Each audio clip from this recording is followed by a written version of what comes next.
Hello guys. Welcome back. The movie begins with a ship moving in the ocean on a stormy night. A group of fishermen were playing cards inside the ship. One man goes outside to throw some scraps overboard and sees the floating body out at sea. He calls others, and with their help, they together haul the man into their ship. First, they find him dead, but then they see him moving his hand. They take him inside and call the ship doctor, who brings his tools. The doctor cuts off his wetsuit with a scalpel, and it finds 2 bullet wounds in the man's back. He removes the bullets and notices a wound on the man's hip. The doctor cuts it and finds a small metal device. He cleans the device and examines it. He finds an account number for a bank in Zurich on the device. Suddenly, the man regains consciousness and attacks the doctor. The man asks him what is happening to him, and the doctor introduces himself as Giancarlo. He asks him about the device in his body, but the man reveals that he cannot remember his name and starts feeling pain in his body. Doctors want him to rest, but suddenly the man faints. The doctor takes him back to his place. In the Central Intelligence Agency in Langley, Virginia, the CIA's Daniel Zorn enters Alexander Conklin's office room and informs him that it has been confirmed that the mission has failed. Conklin looks at a picture of a luxury yacht on his desk with an upset face.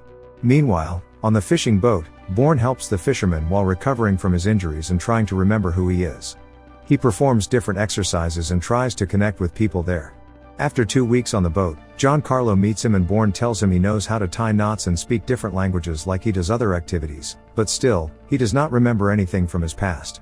They have 1 day to reach the coast. Giancarlo tells him to rest and it will come back, but it makes him angry as he does not have enough time to wait for his memory to come back. The next day, the fishing boat arrives in Wunglia. Giancarlo gives Bourne enough money to get to Switzerland, and Bourne thanks him. He takes a train to Zurich but does not know where to go. At night, he sleeps on the bench as he does not find any place to go. 2 police officers arrive and ask Bourne for identification, but he does not remember anything, so they start to arrest him. Bourne reacts by disarming them and making them unconscious. It was strange for him to take down 2 men so easily. He flees the place and leaves both his orange jacket and the policeman's gun. At CIA headquarters, a group of men are watching a video of Naikwena Wambosi, who is telling the reporters that someone had tried to kill him. A CIA official explains to other members that the footage is from Paris 2 days ago and that Wambosi is a problem because he is writing a book about the agency that will reveal the names of people part of his assassination attempt. He is accusing their agency of everything. Wambosi wants the CIA to put him back in power in 6 months. The official then explains that the director wants to know if anyone from the CIA was involved in Wambosi's assassination attempt. Deputy Director Ward Abbott leaves the meeting room and meets with Alexander Conklin. Abbott tells him that they had talked about Treadstone and asks if he has been involved with the attempt to kill Wambosi. Conklin tells him that they lost contact with their assassin but have been trying to find him for the last 2 weeks. The next morning in Switzerland, Bourne enters the bank. He asks the lady at the counter to access his account and gives the account number from the device on his body. He takes a lift to a high-security vault, and the man asks him to scan his handprint into a machine. A man brings a safe deposit box to him. He opens the box and finds a passport with his name, Jason Bourne, and a home address in Paris. Bourne then removes the top layer of the box to find several more passports containing his pictures with different names. There were large amounts of different currencies, including guns. He transfers all the things from the safety box into a red bag, leaves the gun in the box, and returns it to the man. Before leaving, he asks how long it has been since he was there and is told about 3 weeks. A man inside the room watches him leave the building and then picks up a phone to make a call. Bourne then goes to the phone booth to get himself connected to his home in Paris. He hears his voice on a recorded answer phone message, so he hangs up and crosses the street, avoiding police. A lady was watching him, but he ignored her.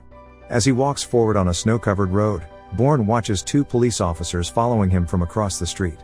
He increases his speed and runs in front of a tram. He looks over his shoulder and finds them still following him.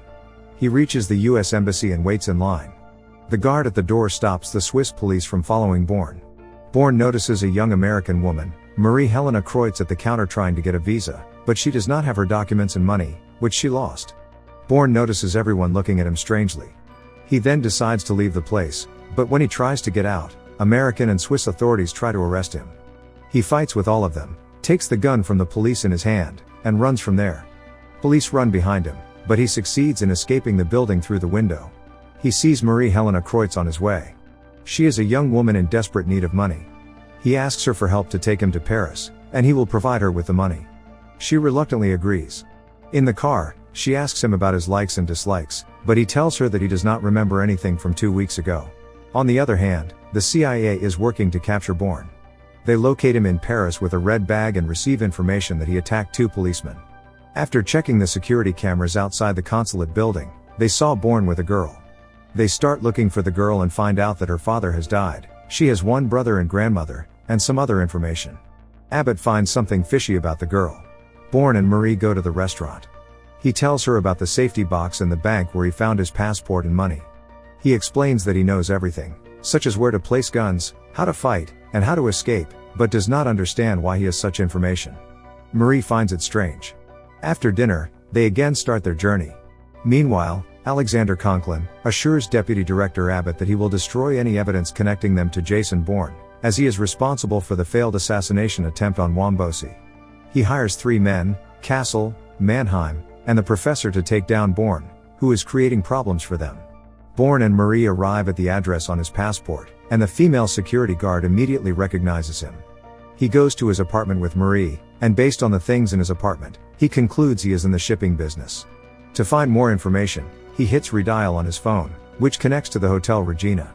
He asks the hotel receptionist about the guest but finds no one. He again asks him about Kane from the passport and finds out that John Michael Kane was killed 2 weeks ago. He turns off the cell, takes the knife in his hand, and goes to see Marie, who is in the washroom but is suddenly attacked by a man named Castle, who is a member of the CIA. He engages Bourne in a hand-to-hand fight. After Bourne captures him, he starts interrogating him. In the Castle's bag, Marie finds wanted posters with both her and Bourne's pictures on them. Marie turns angry and starts questioning Castle, but Castell jumps out the window, preferring suicide.